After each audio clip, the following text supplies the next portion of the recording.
maternelle cesse, le bébé s'apaise à son tour et son rythme cardiaque redescend autour de 160 pulsations, ce qui est, malgré tout, le double de celui de sa mère.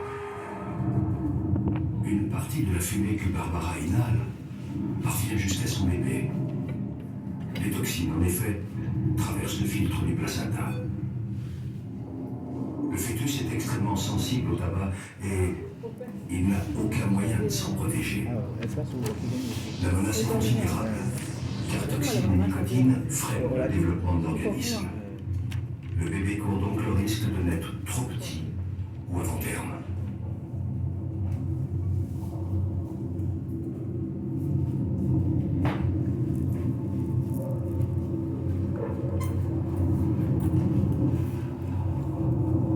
D'autres substances toxiques représentent des dangers potentiels. L'alcool, par exemple, qui passe immédiatement du sang de la mère à celui du fœtus.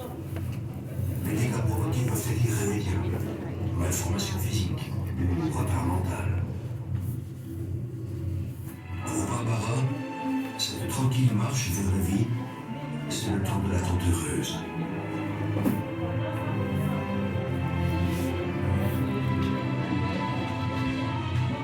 Le fœtus, à mi-chemin de son évolution, est encore bien petit. Ses organes sont déjà formés et en place. Désormais, ils vont se développer à un rythme constant et régulier.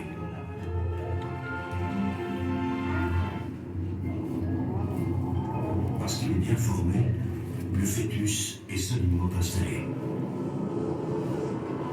Barbara peut mener sa vie comme elle l'entend. La vie d'une jeune femme d'aujourd'hui qui continue à s'amuser, à faire du sport, à aimer. Durant la grossesse, la production d'hormones existantes augmente considérablement et de nouvelles hormones spécifiques font leur apparition. Dans le processus de la fabrication de la vie, chacune a un rôle clé, comme assurer un bon fonctionnement du placenta, aider le fœtus à tirer la meilleure partie des aliments ou bien limiter les contractions.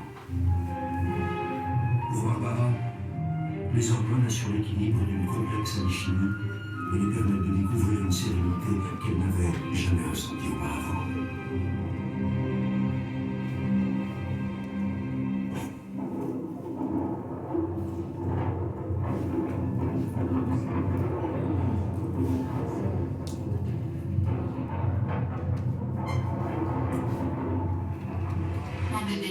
Aujourd'hui, avec ton papa, on va visiter la clinique où tu vas naître. Il va m'expliquer comment t'aider à venir au monde. Ça me fait drôle que j'y pense. C'est un mélange d'excitation et de peur. Ça fait comme un leçon.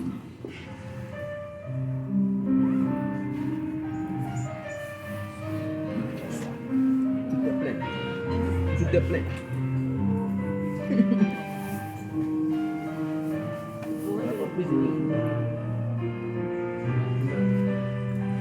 Je me laisse flotter et je suis comme toi à mon bébé. J'ai plus de poids. Il n'y a plus d'attention, plus rien du tout. Et c'est aussi une façon de te communiquer l'on peut être.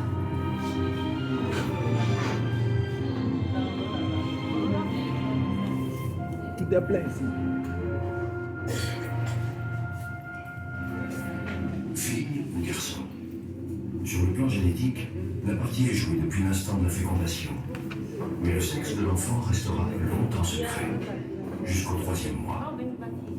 C'est à cette époque-là de sa vie que se dessinent des organes génitaux qui lui permettront, le jour venu, de procréer à son tour. Le bourgeon génital évolue. S'il s'allonge, ce sera un pénis et donc un garçon. Rempli de spermatozoïdes immatures, ces testicules descendent dans la peau des bourses. Si c'est une fille, le clitoris, le vagin et les lèvres se forment progressivement, tandis qu'un stock de 2 millions de vulves immatures se constitue dans ses ovaires.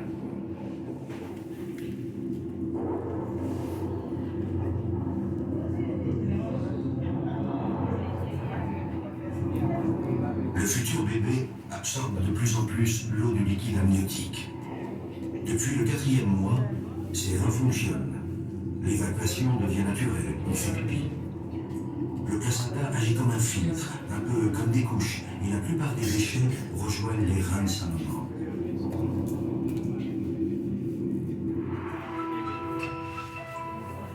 Grâce à l'échographie, le mystère est levé. Ce sera donc une fille. Rappelez-vous, le grand loto d'existence. Le spermatozoïde de Manu était porteur du chromosome sexuel féminin.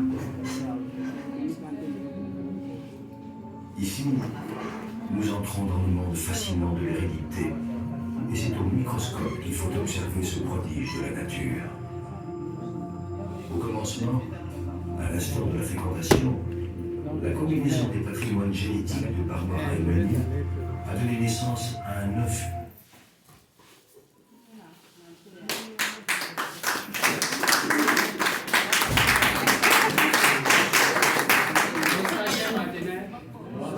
Comment est la journée? Elle est cessée. Le mois a commencé, d'autres ont déjà fini leur KCCO. Ah. Moulou, mais on va arriver. Il est l'heure.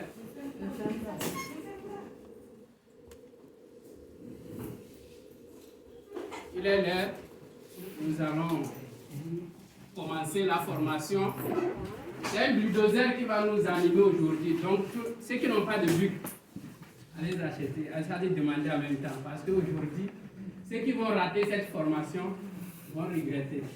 Ceux qui peuvent enregistrer. Je sais de quoi je parle. Ça va nous donner les CC dans un mois après cette formation. Donc, ce n'est pas moi. Celui qui va faire la formation est plus brillant que moi, robuste que moi.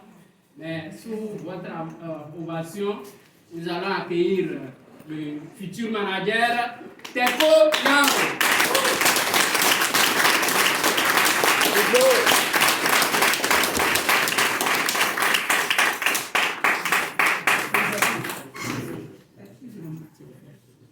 Bonsoir, chers partenaires. Bonsoir. Le véhicule 4234 AB. Il y a un souci. Je vais venir. Voilà. Tu vas faire. Ok. Merci. Filme-le.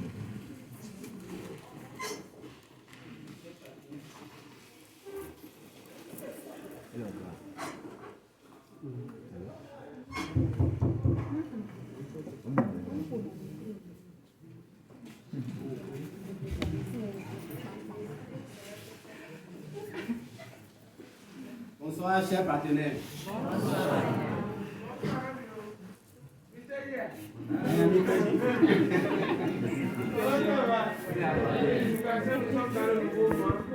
Merci pour le travail abattu.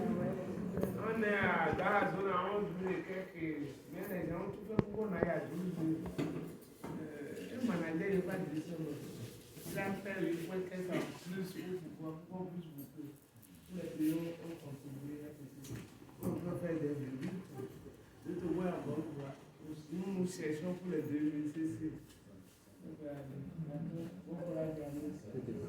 Quand vous venez aussi pour garer, lorsque la sécurité vous dit ne garez pas ici, ne garez pas. Pourquoi on ne soit pas obligé de venir vous appeler? Nous allons le faire. L'agent de sécurité vous dit garez ici, garez là-bas. D'accord? Vous comprenez, non? Si vous ne le faites pas bien, vous serez obligé de venir vous appeler. Est-ce que c'est bon? Allez, bon boulot.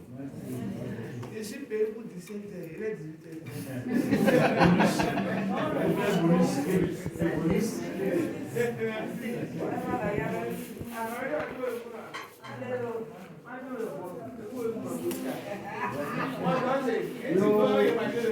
D'accord. Donc, bonsoir. Bonsoir. Ce soir est une soirée très spéciale.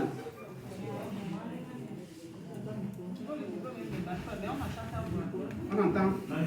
Ça marche, ça marche. On peut déposer? Non.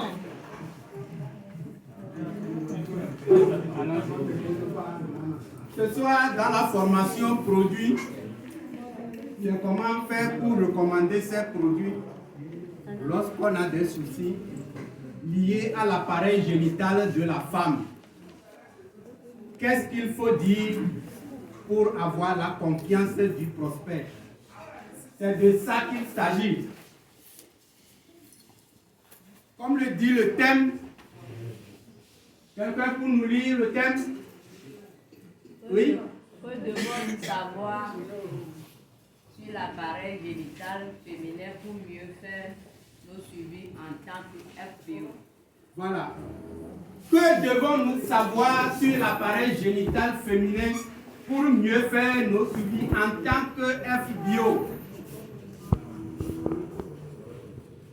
Ce soir, nous allons mettre tout le monde à un niveau bac moins 13. Nous n'allons pas rentrer dans les détails pour embrouiller les gens.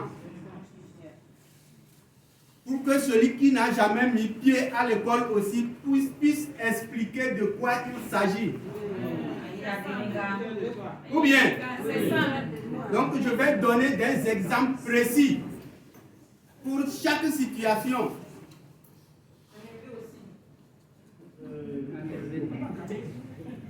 Donc, moi-même, les gens m'appellent Teko Yao. On y va. J'appellerai cette image un château, parce que chacun est resté dedans. Ou bien, en haut, j'ai écrit la bonne santé de l'appareil génital de la femme dépend de l'équilibre hormonal.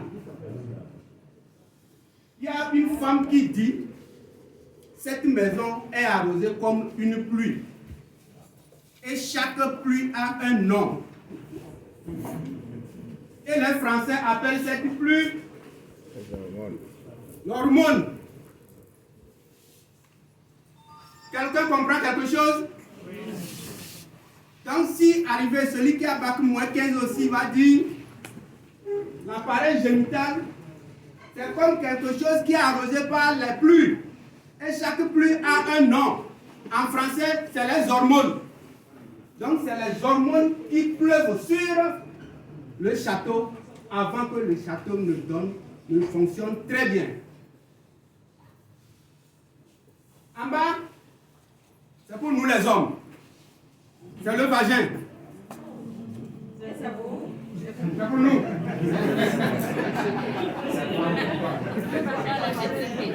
La partie noire, c'est le corps de l'utérus.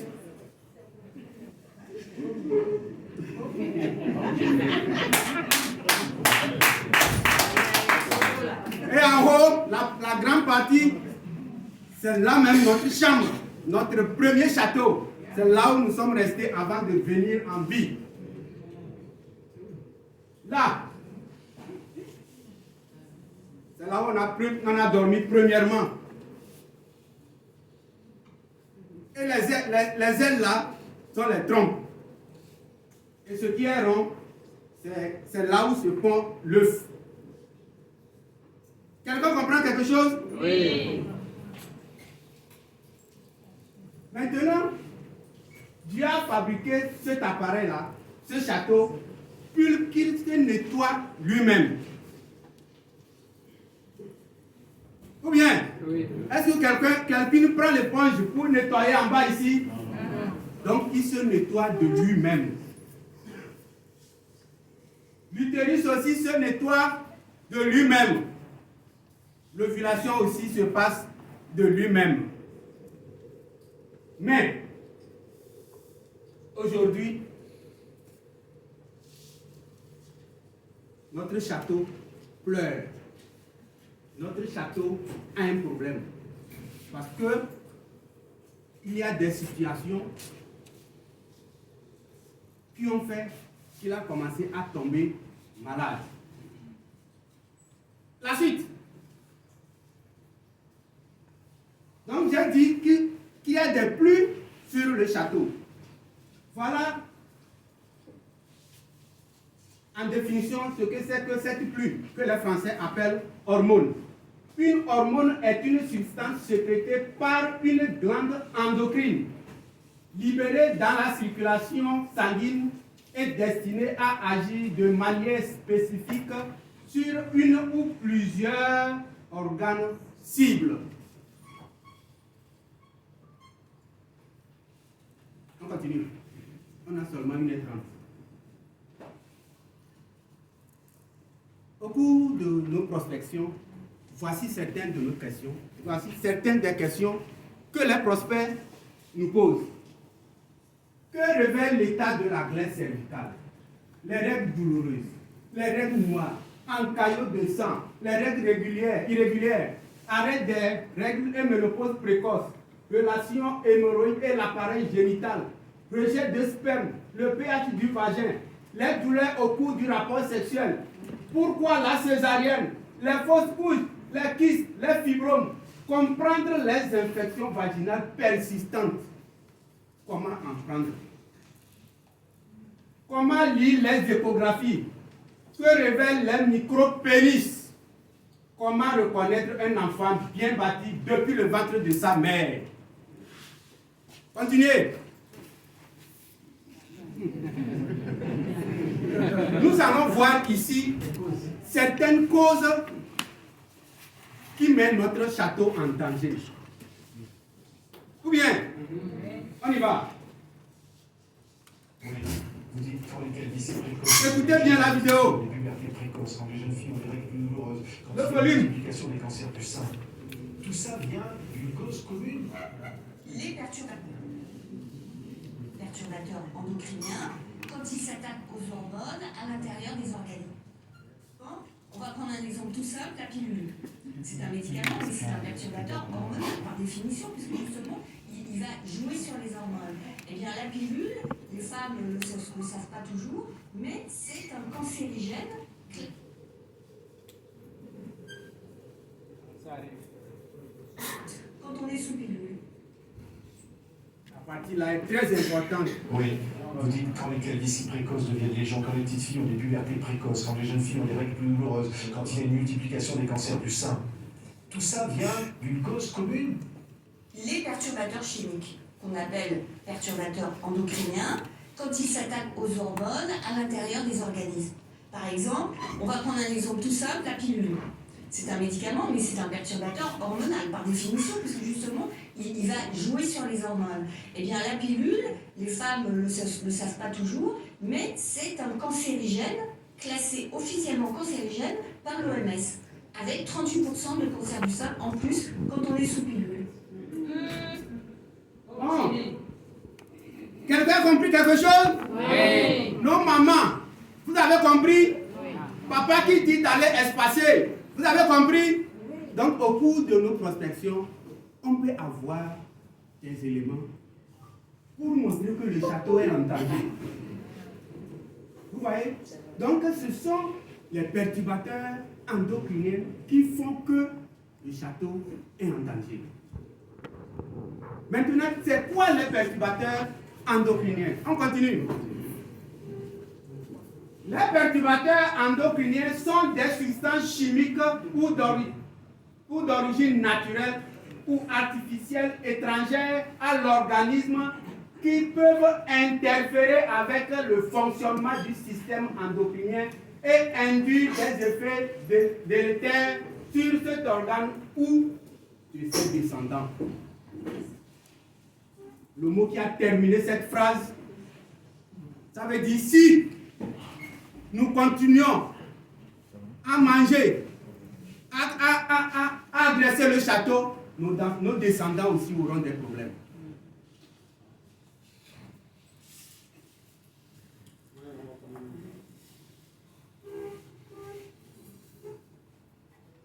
C'est bon. Où se trouvent les perturbateurs endocriniens? Dans les produits d'entretien des cheveux. Une petite vidéo va passer tout de suite, vous serez étonnés. Dans les produits de soins corporels, notre alimentation, il y a aussi l'environnement, etc. Nous n'allons pas trop tarder sur les causes.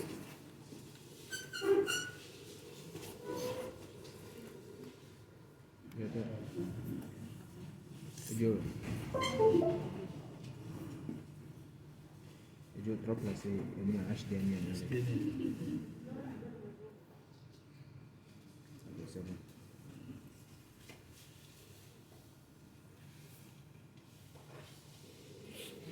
Il y a deux problèmes. le voit, signal là, me le voit. Le HDMI a un souci derrière.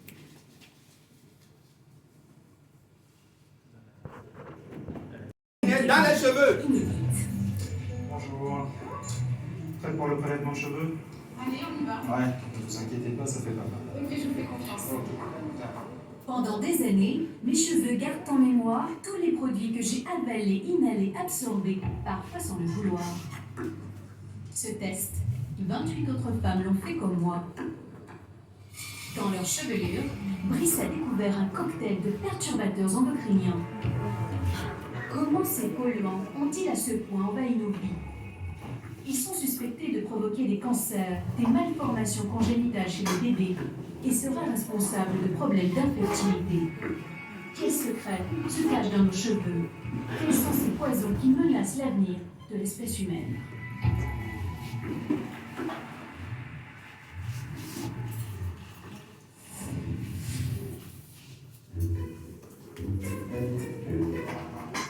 Voici Alexandra, une mère de famille de 32 ans qui vit dans le Val d'Oise.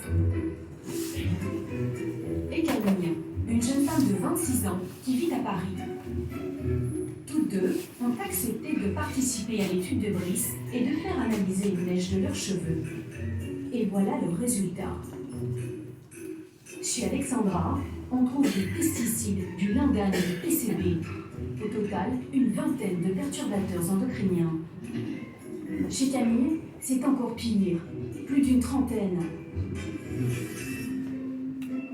Des polluants au nom un peu barbare. Les DMP sont des pesticides utilisés dans l'agriculture, par exemple, pour des céréales. Ça, c'est la plus forte dose que j'ai dans mes cheveux, ou dans mon sang. J'ai des PCB, ça, il me semble que c'est des isolants qu'on trouve notamment dans l'école, dans certaines peintures, dans des choses électroniques aussi. Fipronil, il me semble que c'est des antipuces anti-poux qui sont utilisés pour les animaux domestiques. J'ai pas mal de permétrine, ça c'est ce qui est contenu notamment dans les shampoings anti-poux. Voilà, donc ça veut dire que ça fait longtemps que j'ai ça dans le sang parce que j'ai pas utilisé de shampoing anti-poux récemment. Et après, nous avons toute une catégorie de BD, donc des BDE 47, BDE 100, BDE 99. Là, on sent que je suis bien atteinte. Et donc ça serait plutôt des retardateurs de flamme, donc qui sont contenus dans les moquettes, dans les tissus du quotidien en fait. Plus étonnant, elles sont contaminées par des produits chimiques autrefois utilisés dans l'agriculture et interdits depuis des années. La trifluraline depuis 9 ans, le PNP depuis 15 ans, le lingane depuis 18 ans. Ce qui est dingue, c'est que ces produits sont interdits depuis de nombreuses années et que je les ai toujours dans mon organisme. C'est bon. Encore une vidéo. Maintenant, c'est par rapport aux produits de soins corporels. On y va, on va faire vite. Je suis allée au Luxembourg. 3 produits que tu peux recommander à tes ennemis, partie 1. En premier, la gamme Caro White. C'est connu de tous. Mais ici, on va passer en revue sur les ingrédients qui la rendent redoutable. On a l'hydroquinone, qui est un actif utilisé uniquement sous prescription et contrôle d'un spécialiste et sur une période déterminée. Mais à long terme, ça peut faire une bonne grillade en complicité avec le soleil et donner une texture de lézard désertique trop chou, non? Il y a le méthylparabène, un conservateur qui donne des réactions allergiques et de l'irritation. On a aussi le propylparabène. C'est aussi un conservateur, mais cette fois-ci c'est une pépite. Des études ont montré que ça peut perturber les hormones et causer des effets négatifs sur la fertilité. Ça veut dire que soit tu n'arrives pas à être enceinte, soit tu l'es, mais ça n'arrive jamais à terme, ou ça arrive à terme et t'as un bébé déformé. Alors si t'as une femme teint clair à la Caro White qui se retrouve dans ces genres de situations, passe-lui mes salutations. Il y a aussi le mercure, un métal lourd qui cause des dommages au système nerveux, au cerveau et aux reins. C'est croustillant, n'est-ce pas? Secondo, on a la gamme Carotone, qui contient pratiquement les mêmes ingrédients toxiques. Je vous réserve le meilleur pour la fin Nivea. Ouais, je sais que tu es choqué, une gamme de soins très innocente aimée par tous. Mais certains de leurs produits contiennent des parabènes, y compris le méthylparabène et le propylparabène, qui ont été signalés comme potentiellement perturbateurs endocriniens. Retourne au début de la vidéo pour le vérifier la puissance de ces ingrédients et abonne-toi parce que je vais te donner. Quelqu'un a compris, oui? Oui. Voilà. Ici, c'est notre alimentation. Mais dans ça, le docteur Paul dit, le tiers de ce que nous mangeons suffirait à nous faire vivre. Les deux autres tiers servent à faire vivre les D'accord. Ici, on a compris.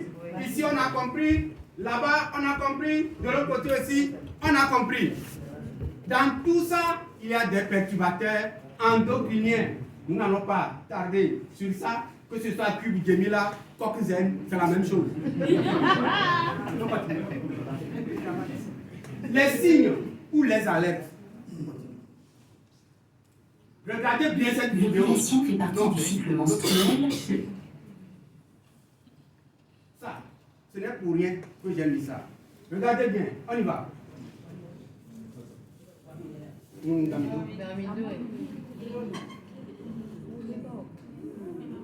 Vous connaissez? Oui. Vous connaissez? Oui. Quelqu'un pour faire le mouvement de comment il fait?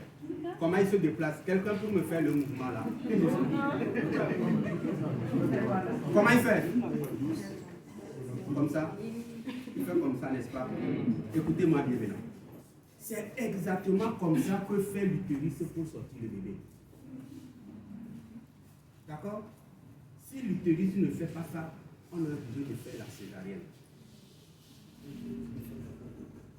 C'est bon? C'est quand l'utérus fait comme ça qu'on parle de travail.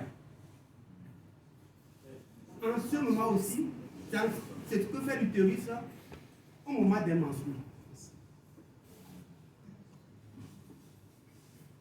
C'est bon? Nous commençons maintenant à rentrer là où il faut se taire. Continuez. L'ovulation fait partie du cycle menstruel lorsque l'ovaire expulse un œuf mature ou ovule. À l'intérieur de l'ovaire se trouvent des milliers de follicules. Chaque follicule est une balle creuse constituée de cellules avec un œuf immature au centre. Le cycle menstruel, typique de 28 jours, commence le premier jour des saignements menstruels. Au cours des 7 premiers jours du cycle, quelques follicules commencent à se développer en même temps. Ces follicules matures sécrètent des hormones oestrogéniques dans la circulation sanguine pour préparer l'intérieur de l'utérus à la grossesse. Aux environs du 7e jour, tous les follicules arrêtent leur développement et commencent à dégénérer, excepté l'un d'entre eux. Ce follicule dominant continue de se développer et nourrit l'œuf qui se développe à l'intérieur. Aux environs du 12e jour, le follicule sécrète une grande quantité d'oestrogène dans le sang. Lorsque l'oestrogène atteint l'hypothalamus et l'hypophyse dans le cerveau, la partie antérieure ou la partie avant de l'hypophyse libère une forte quantité d'hormones lutéinisantes dans le sang. Aux environs du 14e jour, l'hormone lutéinisante provoque une croissance soudaine du follicule. Juste avant l'ovulation, l'œuf se détache de l'intérieur du follicule. Le follicule protubérant libère des agents chimiques qui rapprochent l'une des deux trompes de Fallope du follicule.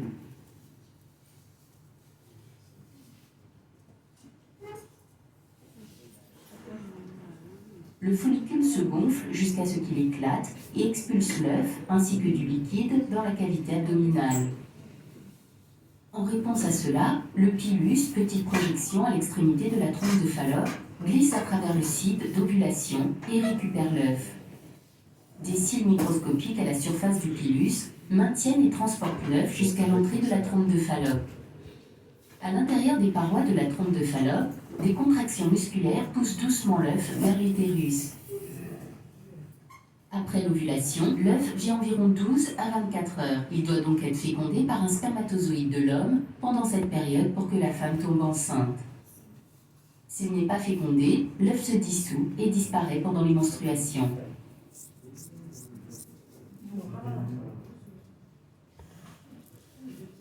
Les deux vidéos qui viennent de passer, à la suite des explications, je vais revenir chacun sur l'une des vidéos.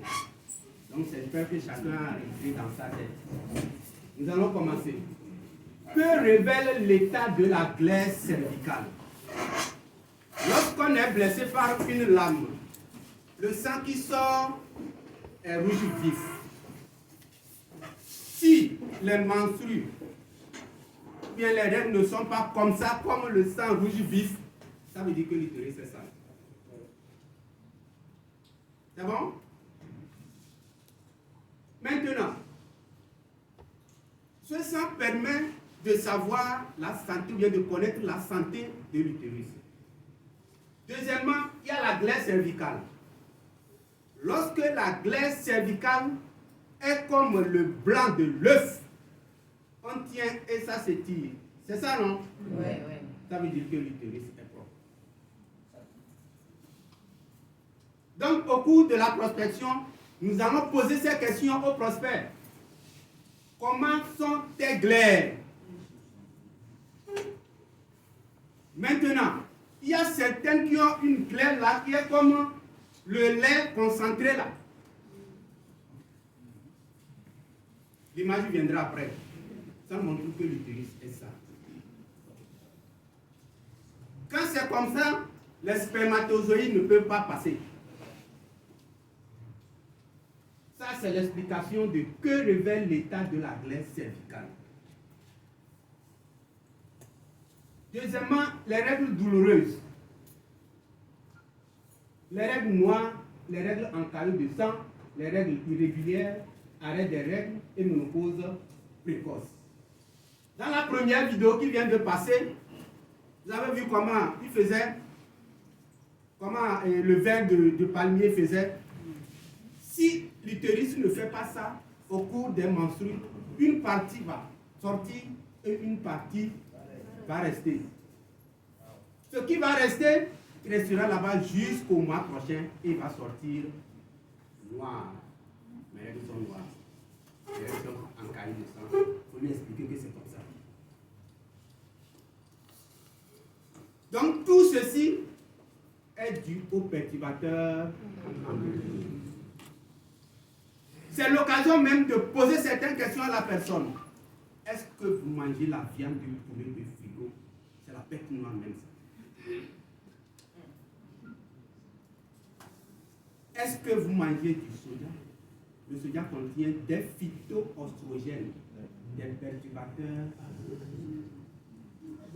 J'ai rencontré une femme, lorsqu'elle m'a présenté son échographie, il révèle que l'utérus même a diminué de volume. Les ovaires sont dystrophiés.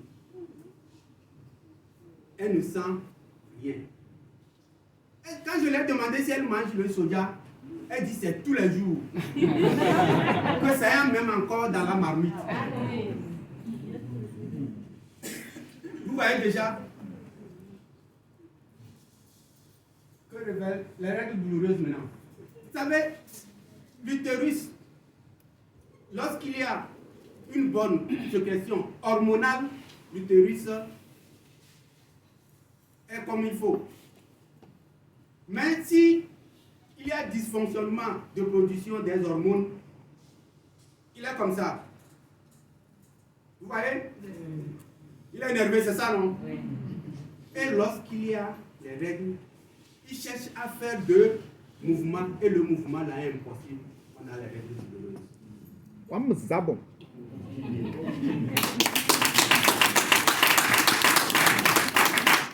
Les règles noires, les règles en caillot de sang, donc l'utérus ne fait pas de mouvement comme le verre de palmier. Les règles irrégulières. Lorsqu'il y a perturbation du système hormonal, les ovaires ne produisent plus les hormones qui vont nourrir notre château. Donc, il y aura, la femme va commencer à avoir des règles irrégulières. Peut-être au début, elle faisait 5 jours de saignement, ça va commencer à diminuer à 4, à 3, à 2, jusqu'à l'arrêt. Et on va appeler, et cette femme va commencer à crier, j'ai les règles irrégulières, ou bien arrêt des règles, ou bien ménopause précoce.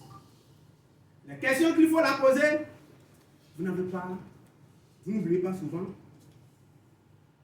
vous ne souffrez pas de frigidité, de problèmes de digestion, de chaleur, problème de sommeil, toutes ces questions-là, il faut la bombarder. Elle va répondre, elle va dire oui.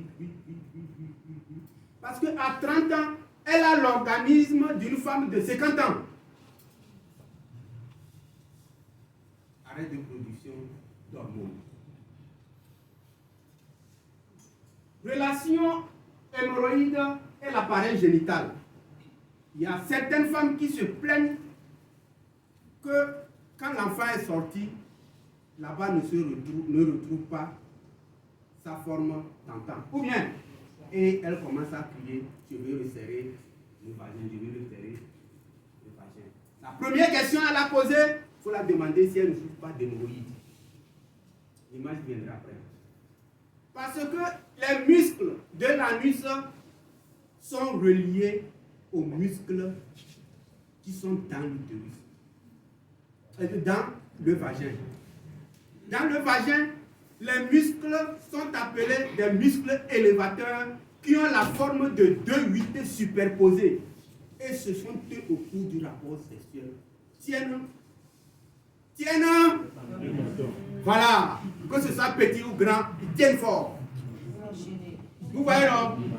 Donc, si la femme a l'hémorroïde, ça ne tient plus. Donc, c'est l'hémorroïde qu'il faut traiter pour donner vie maintenant aux muscles du vagin. Et ces muscles se nourrissent de tissus conjonctifs. Beaucoup de natriumine, beaucoup de vitamine C, beaucoup de régénérateurs cellulaires.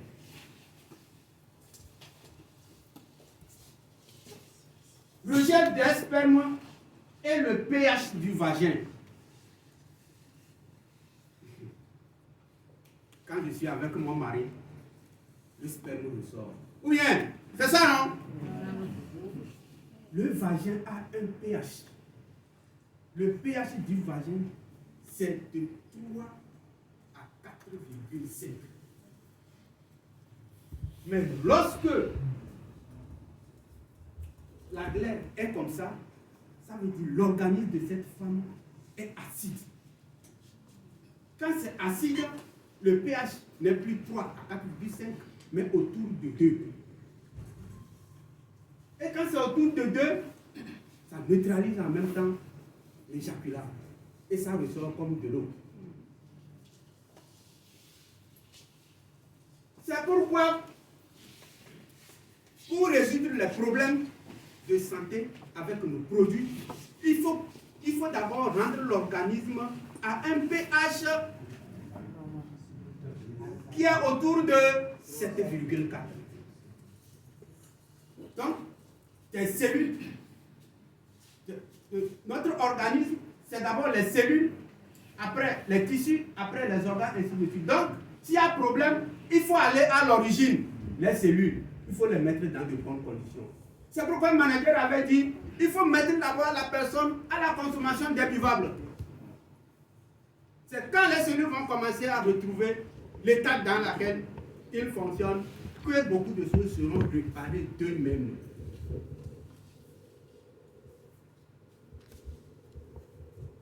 Voilà ce que j'expliquais. La bonne glaire et la mauvaise. Nous allons retourner. Nous sommes ici. Les douleurs au cours du rapport sexuel. Au cours du rapport sexuel, j'espère que j'explique comme Marc 13. D'accord. Au cours du rapport sexuel, l'utérus fait comme le crapaud. Donc s'il y a infection, ou bien il y a kyste, ou il y a quelque chose, ça fait mal.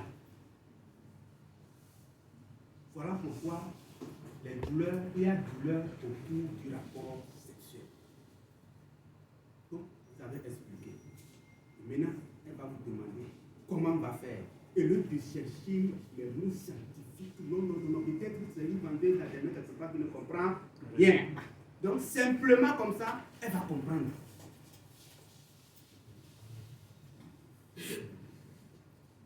Pourquoi la césarienne? Comme je l'ai déjà dit, Si l'utérus ne fait pas les mouvements comme le ver de palmier, on est obligé de faire la césarienne. Donc, pour prévenir la césarienne, il faut chercher de quoi se nourrir les muscles. Les muscles se nourrissent de beaucoup de calcium. Parce qu'en faisant ça durera 1 heure. Et quelqu'un aussi, en faisant ça, à un moment, il doit faire comme ça avant que ça ne descende. Il manque de calcium, de magnésium, des autres minéraux. Donc, il faut soumettre la femme à la consommation des minéraux naturels, de calcium. Parce que l'utérus, c'est un muscle. Et de plus, dans l'intérieur des muscles, ils ont besoin du calcium au niveau des terminaisons pour se contracter. Ensuite,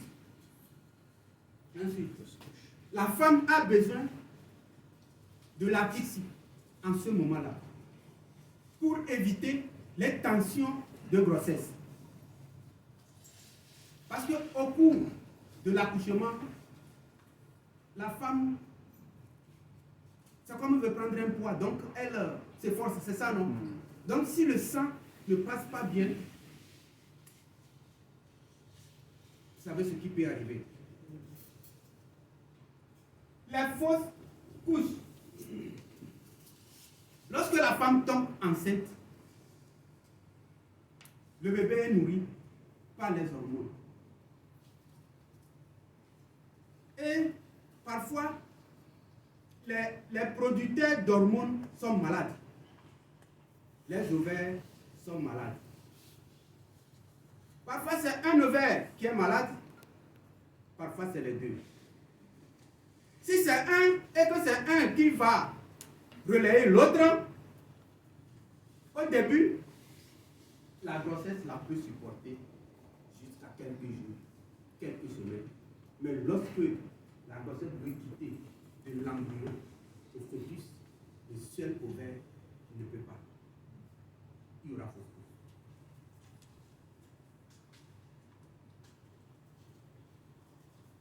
Si c'est au début en même temps qu'il y a fausse couche, peut-être que les deux ovaires ont des problèmes. Nous y reviendrons en bas. Parfois, c'est là où le bébé veut attraper dans l'utérus qu'il y a le myome ou bien le fibrome. Lui étant là avant l'arrivée du bébé, il est le propriétaire de la maison. Il va le renvoyer. Si le bébé est allé attraper quelque part qui ne le gêne pas, il reste. Mais le bébé, en grandissant, s'il commence à le gêner, il le pousse. Donc certaines femmes peuvent avoir les myomes et les kystes et avoir l'enfant. Et d'autres, non.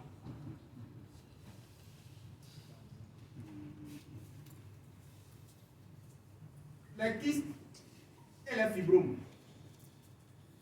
Au niveau des kystes, dans la deuxième vidéo, vous avez vu, au moment de l'ovulation, l'ovule est sorti, n'est-ce pas? Il est sorti. C'est la pente ovulaire. Lorsqu'il y a perturbation des hormones, il n'y a pas cette pente. Au moment de l'ovulation, l'ovule ne sort pas. Il reste dans l'ovaire et se transforme en kyste.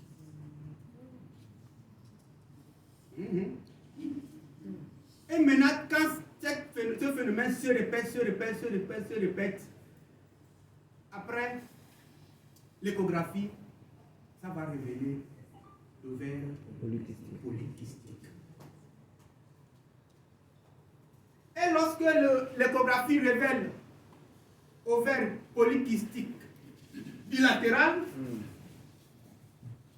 quand le chef d'État du Bénin vient au Togo, on dit qu'il y a relation bilatérale. Ça veut dire les deux ovaires là ont les mêmes problèmes.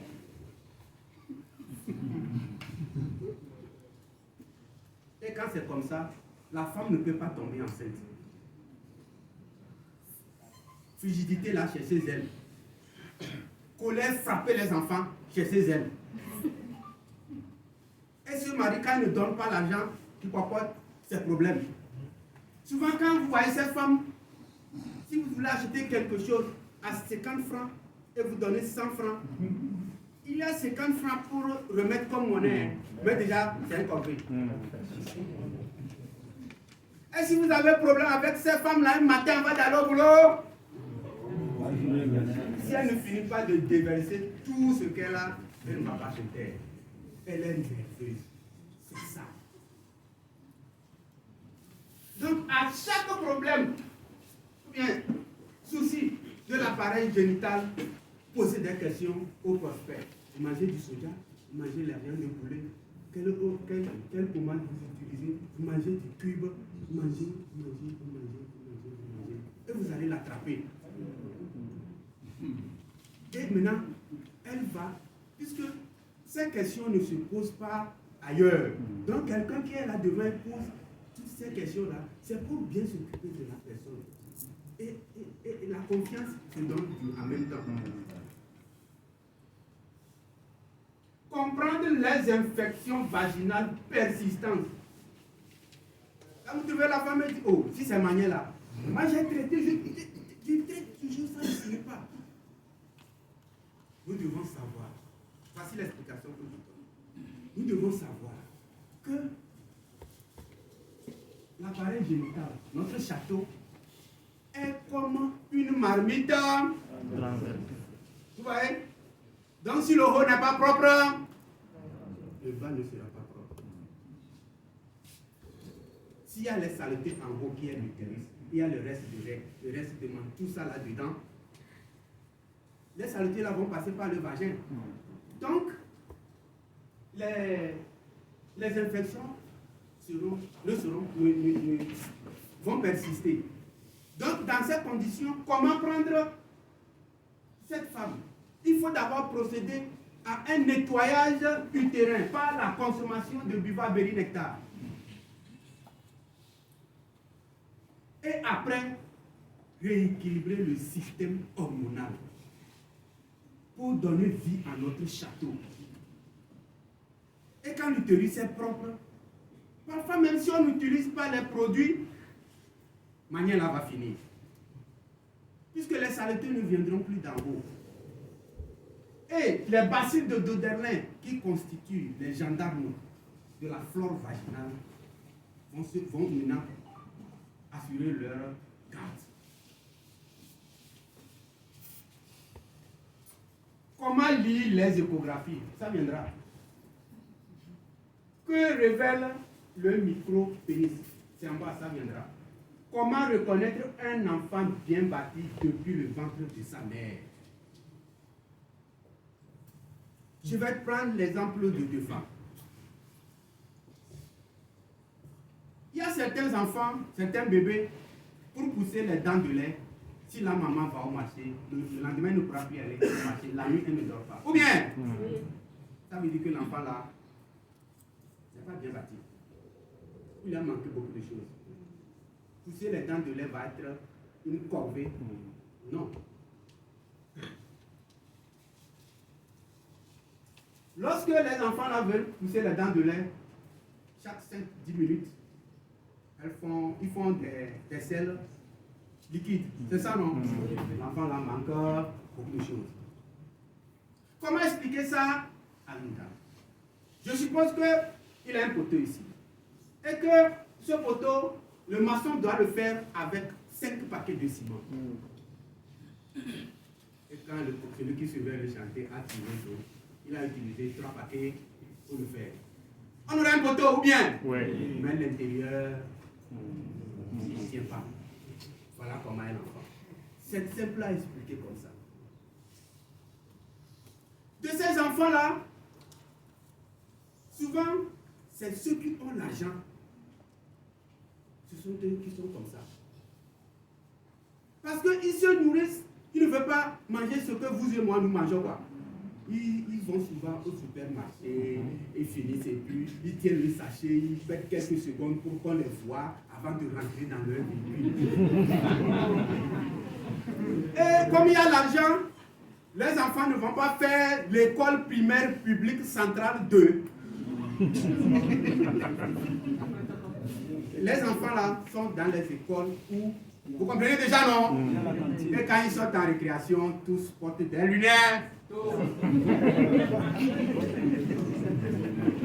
Ça veut dire l'enfant là est sorti d'un organisme qui est comme une poubelle. Donc, les maladies que l'enfant là doit attraper à une âge avancée a commencé à les avoir à la naissance. Ça se répète tellement que quand vous voulez leur parler des produits, non, nous avons notre docteur.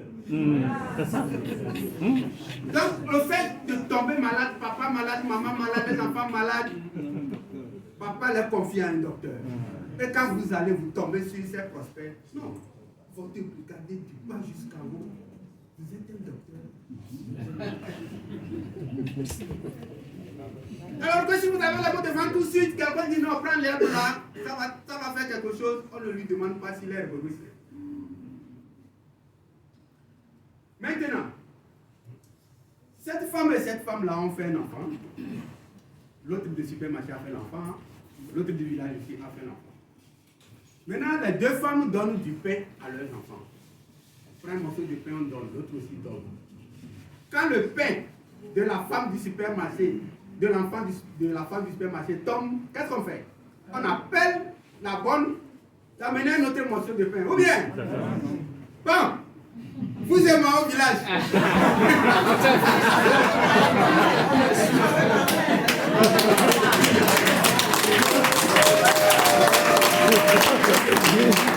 Et nous, notre pain tombe là.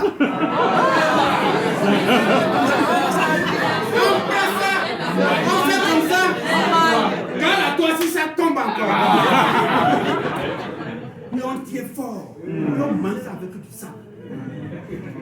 Ou bien? Oui.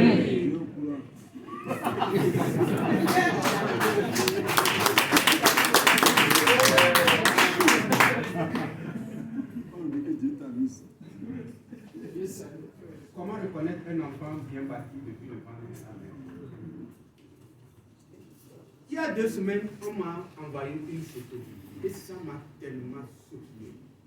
Un enfant, un petit garçon de 3 ans voulait faire les selles et le rectum est sorti.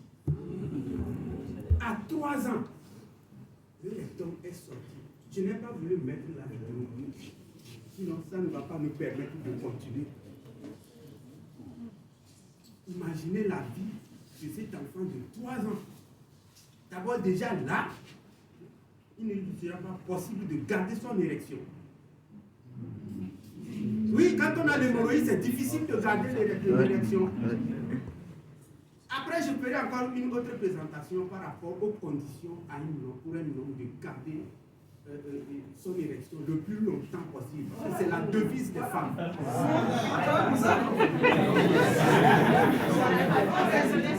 On va chercher une grande sable. On va chercher une grande sable. Parce que pour les femmes, petits ou gros, nous voulons ça. Nous voulons que ça dure le plus longtemps possible. Continuez.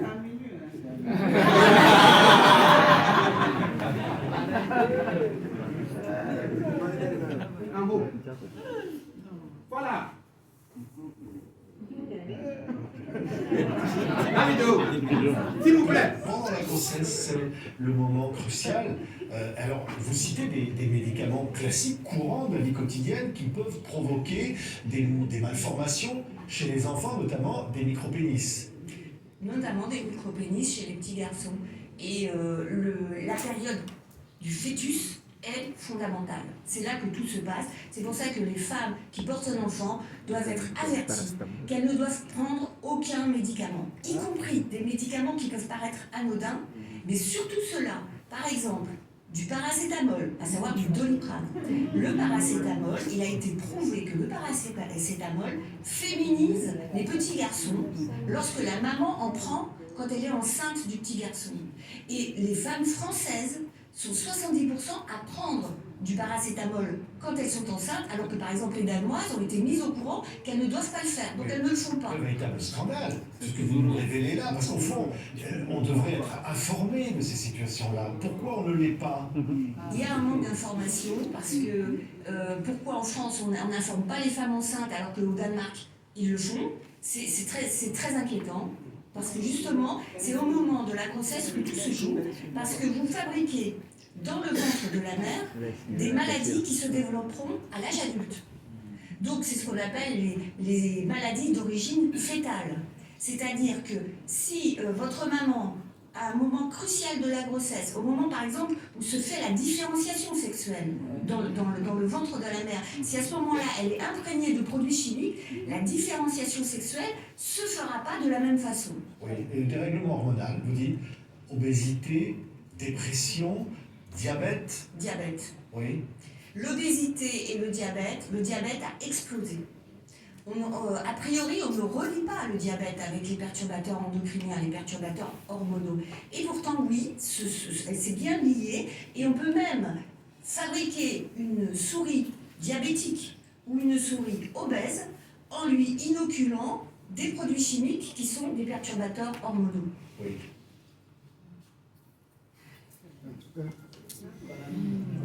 Donc, maman,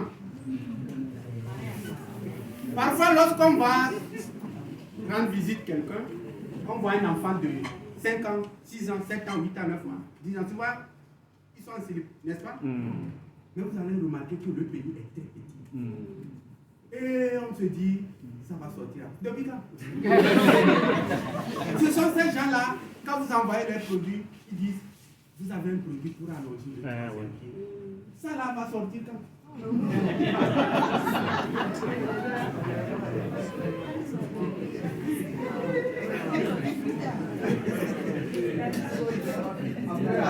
C'est pourquoi certains disent carrément, nous n'avons pas de produits pour faire ça.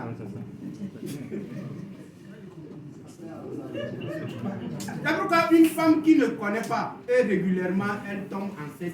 Elle est enceinte et régulièrement, elle tombe malade. Ils prennent des piqûres, des injections, et c'est les parents seulement, ils connaissent tout ça. Voilà ce qui se passe. De ces gens-là, quand vous les voyez, ils sont nerveux. Ils sont très nerveux. Vous comprenez déjà, non? Oui. On y va. Voilà. J'expliquais le fait que certaines femmes demandent à resserrer le vagin. Il faut leur demander si elles ont l'hémorroïde. Vous voyez l'anus ici, le muscle de l'anus, directement relié avec le muscle du vagin. Donc si la femme a l'hémorroïde, il y a un relâchement au niveau des muscles du pyrénée. Alors qu'au cours du rapport sexuel, les muscles du pyrénée interviennent comme s'ils sont là. C'est leur travail. C'est la même chose chez les hommes aussi. Lorsqu'on a l'hémorroïde, c'est ce qui se passe.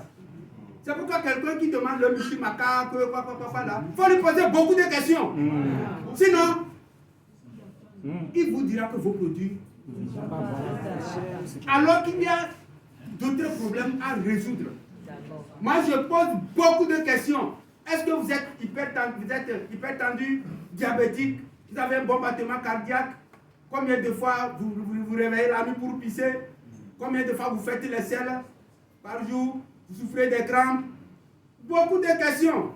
Et à chaque question, il faut dire pourquoi vous posez la question. Exemple, si la personne dit non, j'ai les crampes. Non, si vous avez les crampes, vous ne pouvez pas. Parce que quand vous êtes sur la femme où vous jouez bien votre rôle et que vous ne transpirez pas, il y a problème. Ou bien, quelqu'un pas vu ça? Donc la transpiration là, c'est un effort physique. On a besoin du calcium, du magnésium, tout ça là.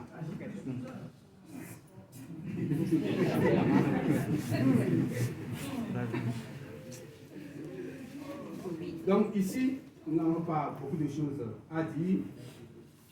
Les fibromes, on a déjà dit quelque chose par rapport à ça. Donc avant de s'occuper, de prendre en charge une femme qui souffre de fibromes, il y a des questions qu'il faut poser. Beaucoup de questions même. D'abord, demander à la personne de faire l'échographie pelvienne.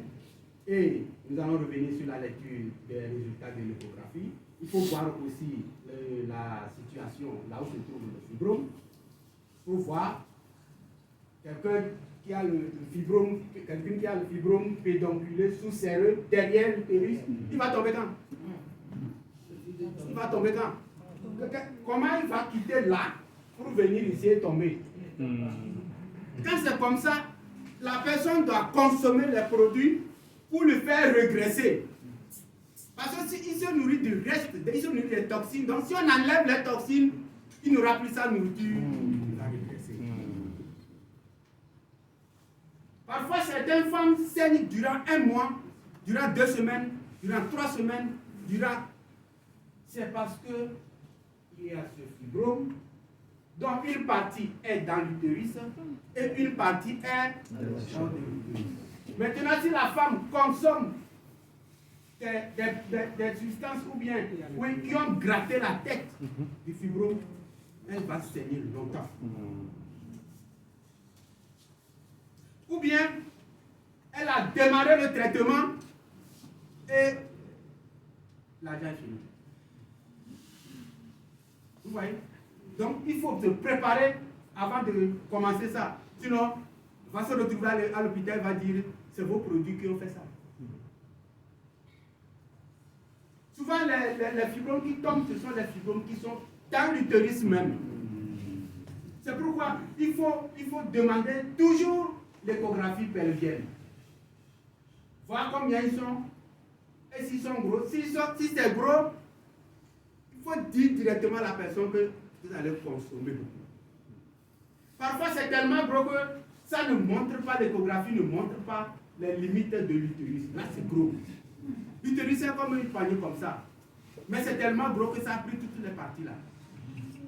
Donc, la personne se prépare pour consommer sérieusement. Continue. Que révèlent les échographies pelviennes? Voilà. Voilà un résultat. Utérus vide, non gravi, de taille et de structure normale. C'est la partie là qui m'a intéressé. Dystrophie ovarienne bilatérale micro.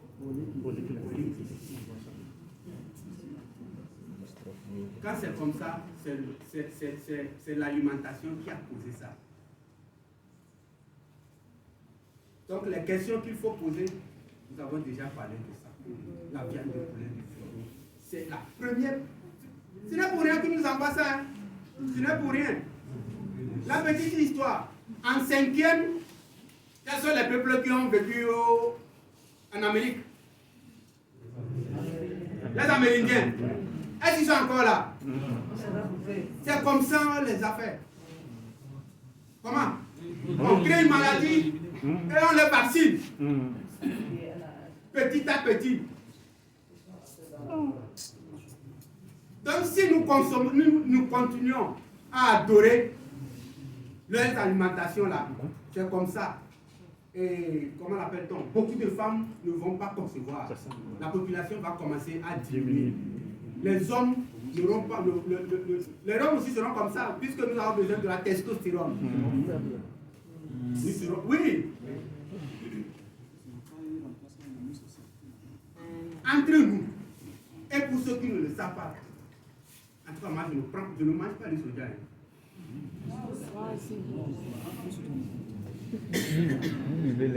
Nous ne sommes pas en train de faire la publicité, mais nous sommes en train de savoir ce que nous avons mangé.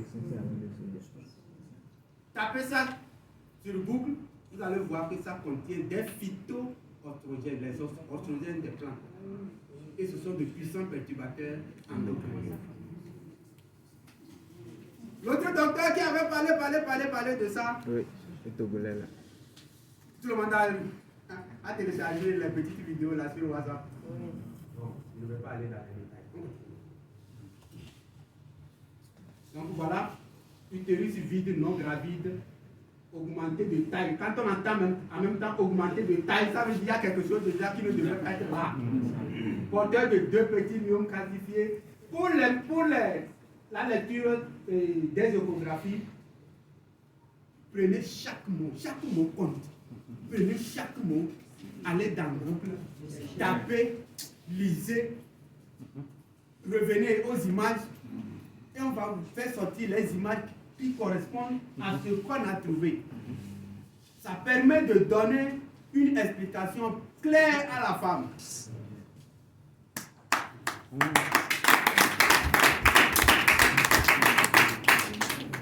Il y a certains mots-là, nous allons tomber sur ça, comme adhérence. Il y a adhérence, il y a utérus, bicône, tout ça là. Ne dites pas de prendre carton, 2 cartons, 3 cartons, non. Hein. C'est comme vous forcez la personne à consommer, c'est comme vous proposez à la personne, s'il consomme beaucoup de produits, il aura 6 doigts. La personne est née comme ça. L'échographie a révélé. Donc si vous ne lisez pas, vous dites non, telle personne a eu les mêmes problèmes là. Non. Dystrophie ovarienne droite. Ça veut dire l'ovaire est comme une balle dégonflée. C'est ça la dystrophie. Dans ça, il y a des micro. Ovaire gauche porteur d'un kyste organique. Pour chaque mot, il faut aller dans Google, taper, prenez le temps, lisez. On continue. Il y a ça là aussi. Peu de follicules. On est où? Utérus anté-fléchi. Donc vous tapez anté-fléchi dans Google, vous lisez, vous allez aux images, vous allez voir que la position de l'utérus là ne peut pas garder l'enfant. Lorsqu'elle m'a envoyé ça, je lui ai demandé si elle a une fois fait l'échographie. Et je dis l'échographie, l'avortement. C'est de ça nous maman parle. Quand tu fais l'avortement, que le traitement n'est pas bien fait, il y a parfois des excroissances de la chair dans l'utérus. Anté-réfléchi, de taille normale et de grosse structure homogène. Ovaire peu folliculé. Il n'y a pas beaucoup de follicules dedans. Présence d'une fine lame liquidique dans le Douglas. Ah, pour cette phrase-là, il y a le grand frère qui va nous expliquer après. Vous le connaissez, non? Oui. Le docteur. On continue. Bon, parfois l'échographie révèle hydrosalpinx. Vous voyez les ovaires? C'est ça, hydrosalpinx tubaire. Ça veut dire qu'au niveau des trompes, c'est gonflé, il y a l'eau dedans. Donc quand vous voyez le mot là, dans l'échographie, il y a des là. Et parfois, il y a de la fécondation qui se passe à ces niveaux-là. Et à un moment, ça fait mal, et après, on dit à la femme, on doit enlever ça, sinon, ça va s'éclater.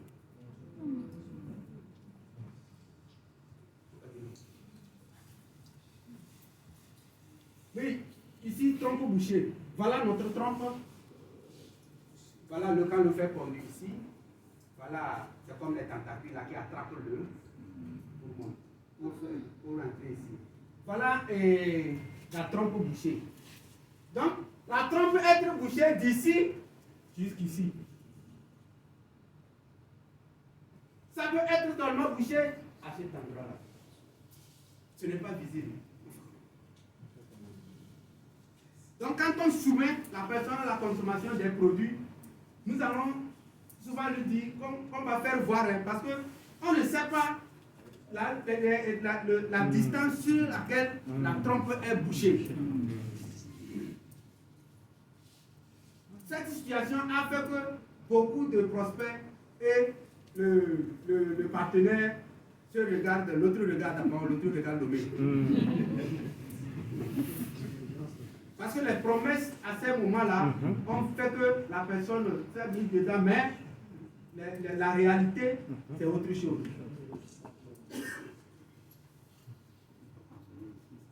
Voilà l'ovaire polykystique. Voilà ce qui est normal avec une coupe. Voilà comment c'est trouve dedans. Et ici, l'ovaire polykystique. Ça veut dire lorsqu'il est pondu, il ne sort pas parce qu'il n'a pas d'hormones et il reste sur place et se transforme en kyste.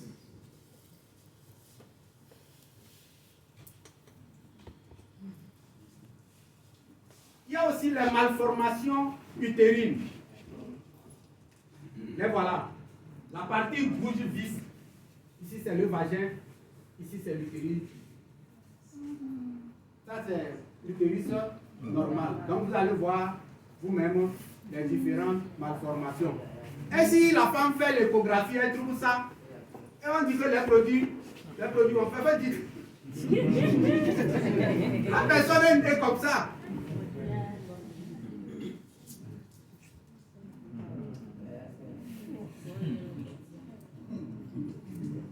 On peut quitter là-bas. Dans l'échographie, parfois, il y a le mot adhérence. Voilà les images de l'adhérence. Donc, quand c'est adhérence, la consommation, et souvent, moi je montre les images. Quand on m'envoie l'échographie, je lis, je vais, je télécharge les images, j'envoie la personne. La personne va voir. Ah, je ne sais pas combien de périmètres, de tel produit, mais voilà ce que vous avez.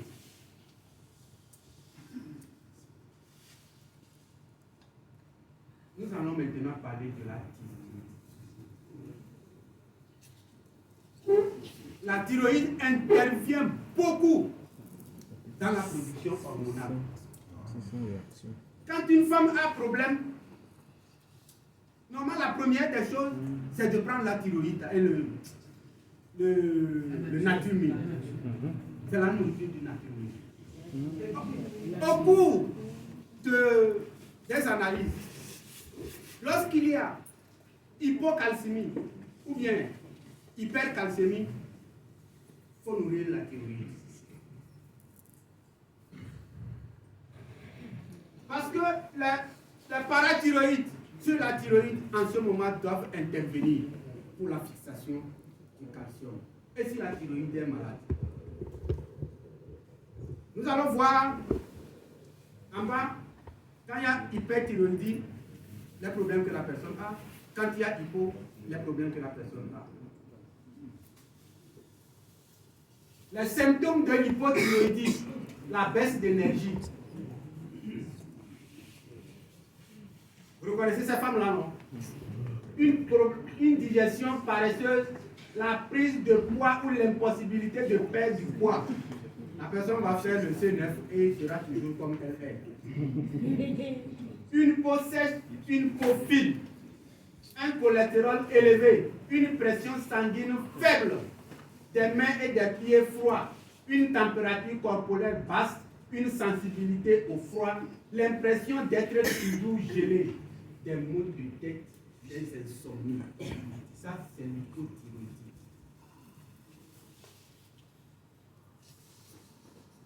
Et quand un homme a ça, il aura directement les problèmes au niveau du nombre de spermatozoïdes. C'est bon? On peut quitter la page? Déjà? Ok. Les symptômes de l'hyperthyroïdie, la dépression, des yeux gonflés. Les yeux sont comme si la personne a pleuré, ça ne fait pas longtemps. Des ongles cassants, des douleurs articulaires, la constipation, une douleur, une lourdeur d'esprit, des infections fréquentes, une voix érouée, des bourdonnements d'oreilles. C'est ce que mon parent a l'habitude de dire. Quelqu'un l'appelle au village. Des vertiges, une baisse de libido. C'est la thyroïde qui ne fonctionne pas bien. Donc parfois, simple nature mine va corriger beaucoup de choses. Et comme il y a plus nature. Quand ça va venir, il faut te préparer. Comme il n'y a pas nature mine, il y a délit. Il y a pollen. Il y a calcium aussi. Alors donc la propolis aujourd'hui a été montré que c'est le meilleur anti-infectieux et voilà pourquoi on va l'associer ici. En plus, il y a de la vitamine C, également de la vitamine E. Et vous savez que la vitamine E aussi fait partie des meilleurs antioxydants ainsi que la vitamine C. Donc la combinaison et l'association de tous ces éléments nutritionnels que vous trouverez dans ce bidon-là fait que quand vous consommez ce bidon, et particulièrement les femmes, je vais m'adresser beaucoup aux femmes, et même aussi quelques hommes qui ont des soucis urinaires avec leur prostate, etc., ou qui veulent éviter, etc. Alors, quand vous consommez ce bidon-là, mesdames, chères dames, vous allez voir que ça va vous aider à éliminer tout ce qui est souci, tout ce qui est problème au niveau de l'appareil urogénital de la femme. Voilà, donc ça va détartrer, ça va enlever toutes ces toxines-là qui s'encrassent, qui restent là-bas régulièrement. Et vous savez que les femmes, surtout les femmes, elles ont beaucoup de problèmes d'infections urinaires, les kystes, les fibromes, les pertes blanches, les règles douloureuses. Chères dames, je vous conseille de vous mettre sur l'aloe berry nectar à consommer à volonté. Voilà, il n'y a pas de consommation minime, il faut consommer tant que vous pouvez, un verre chaque matin, mais vous allez voir que ça va vous débarrasser. Si vous aviez ces kystes et ces fibromes, vous allez voir que vous allez de moins en moins vous débarrasser de ça. Plus vous consommez en grande quantité, vous allez voir que vous n'allez pas avoir tous ces soucis-là. Et si vous n'en aviez pas, Dieu merci, vous êtes sauvé, ce n'est pas évident que vous allez l'avoir, il faut consommer. Ce n'est pas un médicament, c'est à consommer à volonté. Voilà, il n'y a pas d'overdose, il n'y a pas d'effets secondaires, non, consommez pour apprécier. Et si vous consommez que vous appréciez, faites-nous un retour pour qu'on puisse savoir que nous disons la vérité et que ce que nous disons autour du bidon, il est vraiment efficace. Donc à chacune ou à chacun, même les hommes aussi, nous pouvons l'utiliser pour éviter les maladies de la prostate, n'est-ce pas, pour tout ce qui est infection urinaire, etc., au niveau de l'appareil urinaire également de l'homme. Merci, Safi. Bravo. Concernant les vidéos comme ça, après avoir écouté, il faut apprendre à couper la vidéo. Sinon, la partie essentielle pour laquelle vous avez envoyé la vidéo à la personne, c'est peut-être vers la fin. Ça va déjà couper. Vous avez vu que quand ça a commencé en même temps, à parler du problème du produit, du problème des bienfaits du produit. Donc c'est une vidéo que j'ai coupée. Donc nous allons apprendre tous à avoir les applications pour couper les vidéos. Oui, pour couper les vidéos, prendre la partie essentielle. Souvent quand la vidéo sont longues là, on ne télécharge pas.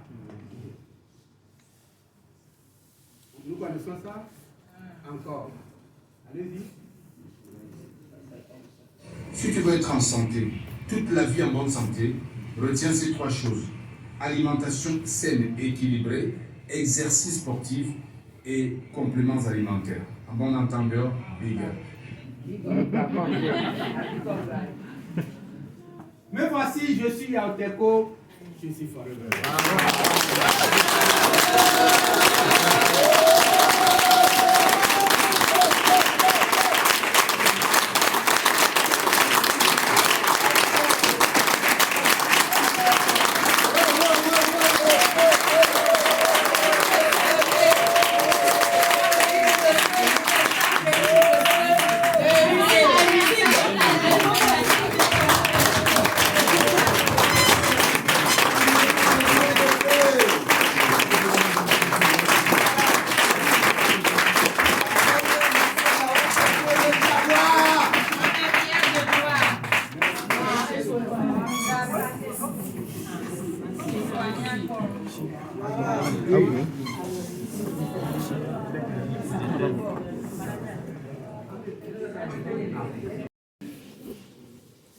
Notre manager, il sait que c'est lui.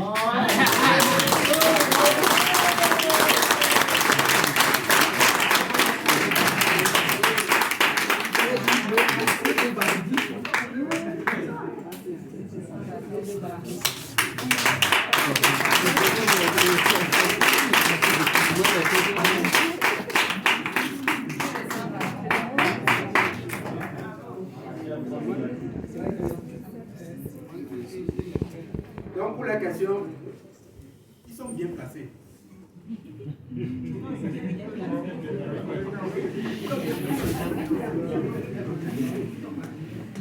Donc il est 19h45. Oui, nous vous attendons, nous écoutons. On va faire vite parce que c'est une partie très essentielle qu'il faut savoir et continuer bien pour avoir la confiance des prospects. Si vous avez des questions, on va faire vite. Et peut-être qu'ils auront quelque chose à dire. D'abord, je sais qu'ils vont me féliciter. Mais la question d'abord. Oui. Ok, merci manager pour la formation. Et ma question est que certaines fois, il y a des femmes qui développent des grossesses hors utérus. C'est à travers ces produits chimiques aussi que ça se passe ou bien c'est un phénomène naturel. J'aimerais savoir. Mes parents sont là.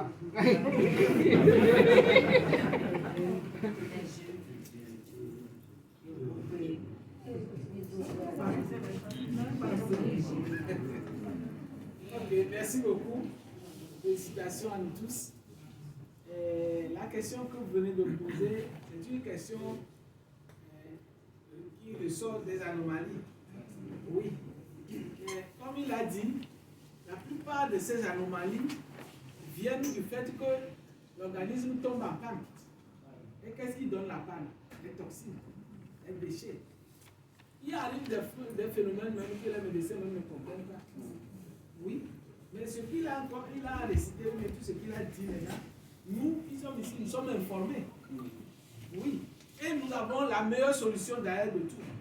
Puisque, bon, quand c'est déjà arrivé, process intra-utérine, on ne voit pas que la personne va consommer jusqu'à ramener ça à sa place. Donc là, peut-être que c'est une force, c'est Dieu qui peut s'en charger. Oui. Sinon, là-bas, soit, je ne sais pas, ça revient au médecin de prendre une décision par rapport à ça. Si la vie de la dame n'est pas en danger, peut-être qu'on va garder et on va l'accompagner. C'est ce que je peux dire.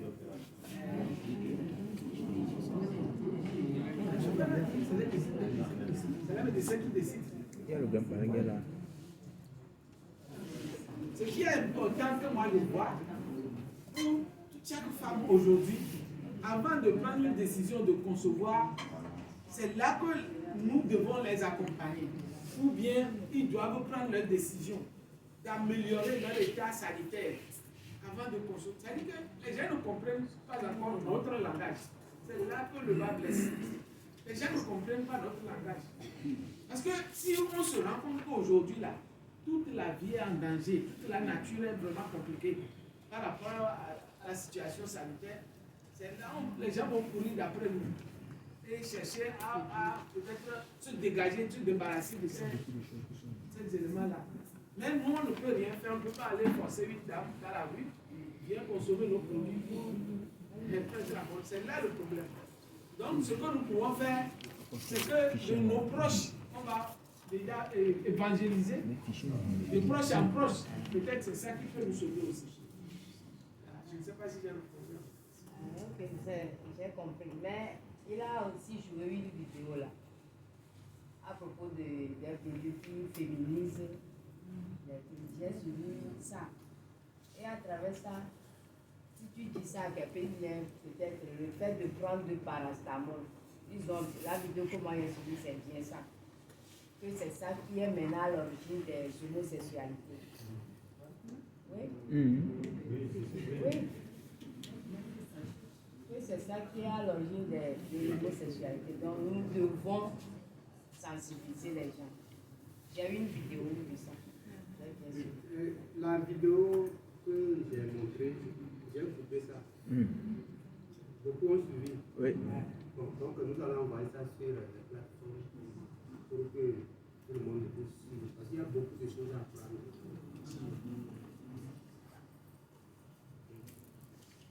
Bonsoir, les chers vidéo. Bonsoir, Alain. Comme il l'a dit, je le félicite.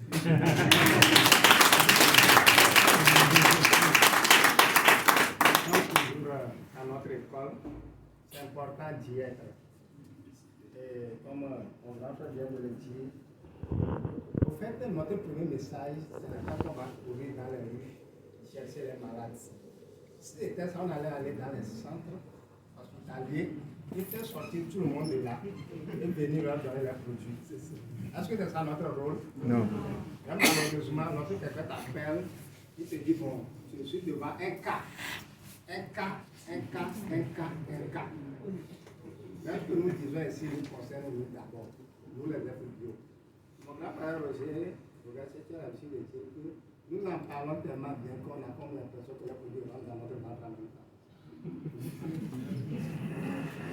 Ici, non seulement nous ne consommons pas, certaines personnes ne consomment pas, elles veulent vendre, mais au-delà de ça, nos habitudes alimentaires, notre mode de vie est toujours inapproprié. C'est là que le bas blesse, mais on ne comprend pas. Je dis souvent, lorsqu'on perfore une jarre et on veut remplir cette jarre et que le marigot est loin, on souffrira beaucoup. C'est la même chose que nous faisons. Si nous ne corrigeons pas notre mode de vie, notre façon de vivre, notre alimentation, ce que nous mangeons, comment nous le mangeons, et quand nous le mangeons, c'est comme nous avons trouvé une jarre que nous devons remplir. Le problème sera réglé aujourd'hui, mais demain ça va encore. Nous devons conscientiser les gens. Moi, je dis souvent, ce n'est pas connaître tous les bienfaits. C'est mon grand parent, Marie-Pierre Adoration, qui dit que nous n'avons pas besoin de connaître les propriétés biochimiques ou les principes actifs par cœur. Nous n'avons pas besoin d'être des scientifiques pour proposer les produits forageurs. Mais qu'est-ce que nous devons savoir? Conscientiser les gens, leur dire le pourquoi ils doivent consommer les produits. Donc, normalement, on doit avoir comme un seul thème de poser ça, pourquoi consommer les compléments alimentaires de forageurs. Le pourquoi, là, lorsque tu comprends le pourquoi, même si tu ne sais pas ce que le gel fait, tu vas le boire. Donc, ce qui est important ici, c'est la consommation des produits. Par rapport à la question que notre danseur a posée, bien aimé, j'ai un livre, le chapitre 9 dit, votre bien-être n'est pas bon pour les affaires. Donc, si longtemps que vous serez malade, ça arrange plusieurs personnes. Donc, les personnes qui pensent que leur santé se trouve ailleurs, là, c'est leur problème. Ailleurs, là, moi, je ne connais pas son nom. Chacun n'a qu'à deviner.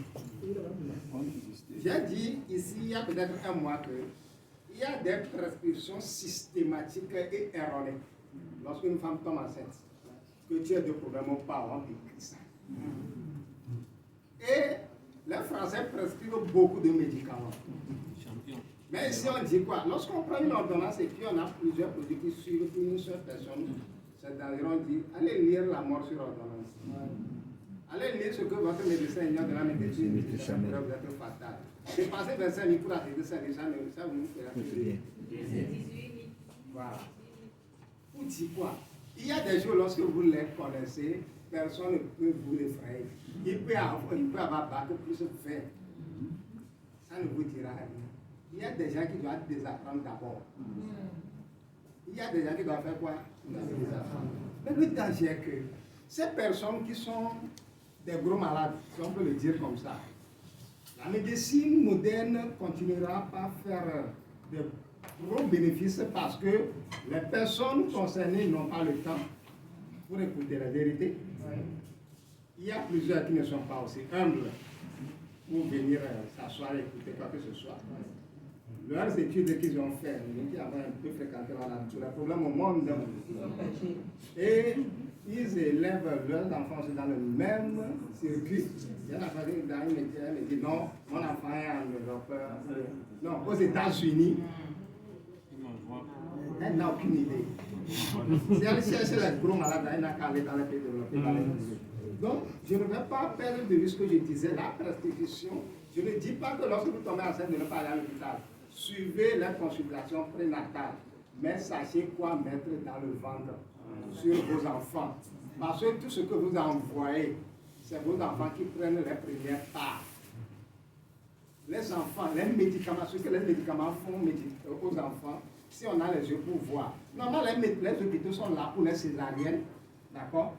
Les césariennes normales et les cas d'accident. Normalement, pour les cas d'accident et les césariennes qui sont obligatoires à faire. Mais aujourd'hui, pour plusieurs raisons, pour charcuter quelqu'un, c'est plus compliqué. Donc, notre message, c'est d'aider et les femmes, et les jeunes, et tout le monde, et les hommes aussi, à consommer les produits pour préserver leur capital santé. Nous avons nos véhicules, nous avons nos motos. Est-ce que c'est lorsque ils sont ou est-ce en panne que nous avons chez les garagistes? La réponse est non. Pourquoi on ne veut pas faire la même chose avec notre corps? Moi, ma carte de visite, qu'est-ce qu'il y a là-dessus? On ne combat pas les maladies. On veut faire la santé et les maladies disparaissent. La spécialisation, elle est bonne. Mais n'oublions pas, c'est le sang qui circule au niveau de la tête là, qui est au niveau de nos orteils. Donc, il faut que tout le système se porte bien. Lorsque les gens vous disent, ils vous amènent les échographies là, il faut avoir le courage de leur dire la vérité et entamer ça et dire, ok, on va le faire voir. Il a dit quelque chose par rapport au fibrome. Moi, lorsque je vois les cas de fibrome par rapport à la taille, d'accord, j'ai le courage de dire aux gens, consomme le produit, même va faire l'opération et revient consommer le produit. Pour qu'après 2 ans, on ne te charcute plus pour avoir les mêmes problèmes. Parce que les gens ne sont pas aussi courageux pour consommer les produits suffisamment comme il faut.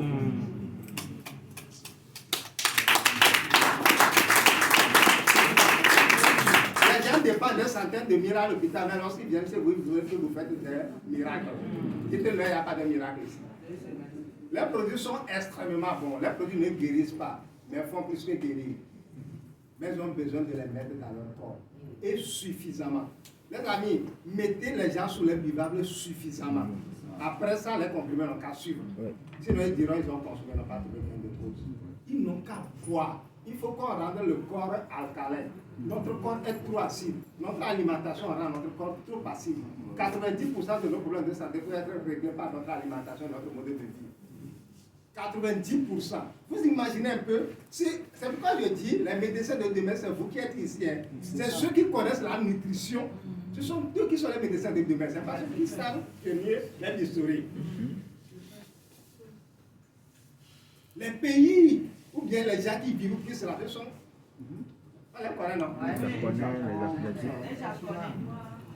Allez leur poser la question s'ils arrivent à manger les médicaments comme nous les mangeons. On a pris l'exemple seulement la France et le Danemark. Or, la France est un pays où la santé ne blague pas avec. Mais si c'est là on prend la tête, il faut que nous réfléchissions. Et nous qui sommes ici, nous sommes en danger.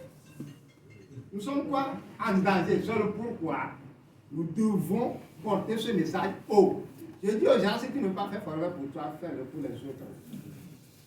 Ce message, nous devons porter ça très haut. Pour que les gens préservent leur capital santé. Les amis, lorsqu'on préserve notre capital santé, tous les problèmes que nous listons là, tous les problèmes là, il y a des gens qui connaissent les médicaments, les maladies, ils connaissent tous les hôpitaux, toutes les pharmacies de garde, ils ont ça à cœur. Parce que quoi? Ils ne savent pas ce qu'ils doivent réellement faire. Moi, ce que je dis et je le dirai toujours, faisons un effort, nous-mêmes d'abord. On dit c'est la personne que tu regardes dans le miroir que tu dois aider premièrement. D'accord? C'est qui? C'est moi-même. Donc si tu t'aides toi-même, tu seras le résultat de tes produits. Et les gens te poseront la question. Quel est ton secret?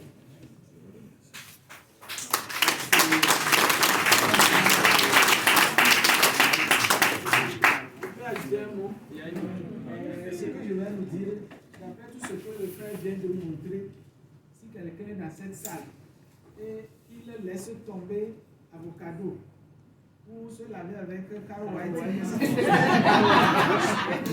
Lui-même, il se maudit. Ou bien, parce qu'on a déjà vu le danger. Donc, c'est ce que je voulais ajouter.